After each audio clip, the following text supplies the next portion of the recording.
اس بچے کا حق مار سکتا ہوں، لے اس کو دودھ پلا۔ اس عورت نے گھوم کر، جیسے ٹرینوں میں بسوں میں عورتیں گھوم جاتی ہیں اور ساڑی اٹھا کر دودھ سے لگا لیتی ہیں، اس عورت نے چہرہ گھما کر اپنے بچے کو اپنے پستان سے لگا کر دودھ پلایا، دودھ پی لیا، بچہ ہنسنے لگا۔ اللہ کے رسول کے ہاتھ میں اس عورت نے ایسے کر کے دیا تاکہ بچے کی محبت اس کے دل میں نہ آنے پائے۔ اس نے منہ موڑ کر اس عورت نے اپنے بچے کو اللہ کے رسول کے ہاتھ میں دیا۔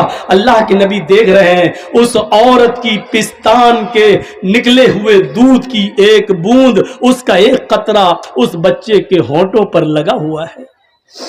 اللہ کے نبی نے اس عورت سے کہا، ادھر آ۔ کہاں جا رہی ہو؟ کہا سزا بھگتنے کے لیے، جو جرم میں نے کیا ہے اس کی سزا پانے کے لیے۔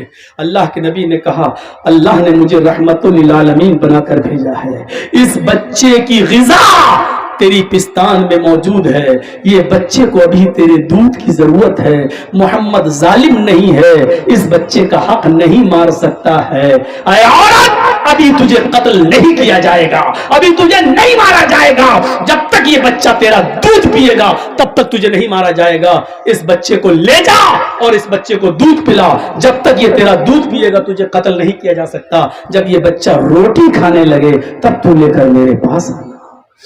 اللہ کے رسول نے پھر سزا ملتوی کر دی اور اس عورت کو بچہ لے کے جانا پڑا۔ جب بچہ روٹی کھانے لگا تو وہ عورت لے کے آتی ہے، کہتی ہے اللہ کے رسول لیجئے، اب تو روٹی بھی کھانے لگا۔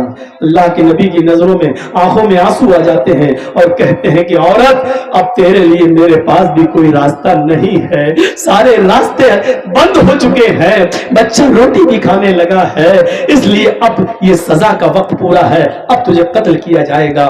آپ نے اس بچے کو ایک صحابی کے حوالے کیا۔ کون ہے جو اس بچے کو پالے گا؟ ایک صحابی نے ہاتھ اٹھایا، میں اے اللہ کے رسول اس بچے کو اپنے بچے کی طرح رکھوں گا، میں اس کو اپنا نام دوں گا، میں اس کو اپنے گھر میں بنا دوں گا، اپنی زمین و جائیداد کا مالک بھی بناؤں گا، مجھے دے دیجئے۔ اللہ کے رسول نے اس بچے کو اس کے حوالے کر دیا اور اس عورت کو بھیج دیا۔ اس عورت کو جب بھیجا گیا اور وہ میدان مقتل میں جاتی ہے، اس کو سینے کے برابر گاڑ دیا جاتا ہے۔ پہلا پتھر خالد بن ولید کے ہاتھوں میں ہے، پتھر مارتے ہیں اس کے سر پہ، سر پھٹتا ہے، خون کا فوارہ اس کے سر سے نکلتا ہے، اس خالد بن ولید کے کپڑوں پہ گرتا ہے۔ خالد بن ولید نے دیکھا اس عورت کے خون میرے کپڑوں پہ آ گیا، یہ زناکار عورت، منہ کالا کرنے والی عورت، تیرا خون میرے کپڑوں پہ، سکلت سواکل، مر جا تو، برا ہو تیرا، تیرے خون نے میرے کپڑے گندے کر دیے۔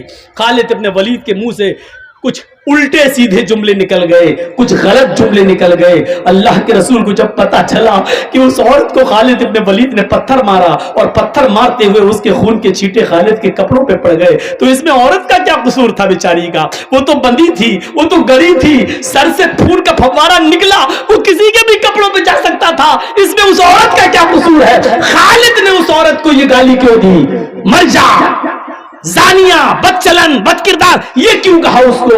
3 دن تک آپ نے خالد ابن ولید سے بات نہیں کی اور 3 دن کے بعد خالد ابن ولید آتے ہیں، اے اللہ کے رسول میں دیکھ رہا ہوں کہ آپ میرے سلام کا جواب دے کر منہ پھیر لیتے ہیں، آپ مجھ سے بات نہیں کرتے ہیں، میں دیکھ رہا ہوں آپ مجھ سے کٹے کٹے پھر رہے ہیں، میری جنت میں برباد ہو جائے گی، میری آخرت برباد ہو جائے گی۔ اے اللہ کے رسول اگر آپ مجھ سے ناراض ہو گئے اور میرا انتقال ہو گیا تو اللہ مجھے جنت میں داخل نہیں کرے گا۔ اللہ کے نبی وجہ بتاؤ۔ آپ نے کہا خالد وجہ صرف ایک ہے، ریزن صرف ایک ہے، کارن صرف ایک ہے، تم نے اس عورت کو گالی دی، اس کو بدچلن کہا جس عورت کو میں نے مارنے کا حکم دیا تھا۔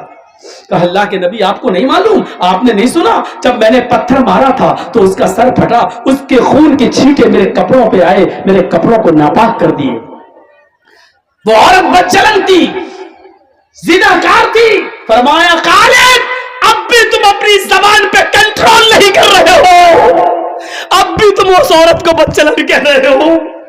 اس عورت نے خود بتایا کہ میرا شوہر 2-3 سال سے غائب ہے، اس نے خود بتایا کہ میں کنٹرول نہیں کر سکی اور زندگی میں پہلی بار مجھ سے زنا ہوا ہے۔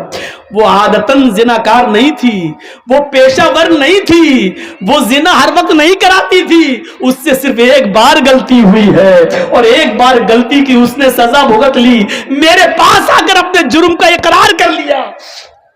خالد اس عورت کو بدچلن مت کہو، تم نہیں جانتے اس عورت نے کیسی توبہ کی ہے، اپنی جان دے کر، اپنی جان قربان کر کے، پتھروں سے پٹ پٹ کر اپنے آپ کو ختم کرا کے اللہ کی دربار میں، اللہ کے دربار میں کتنی پاک ہوئی ہے۔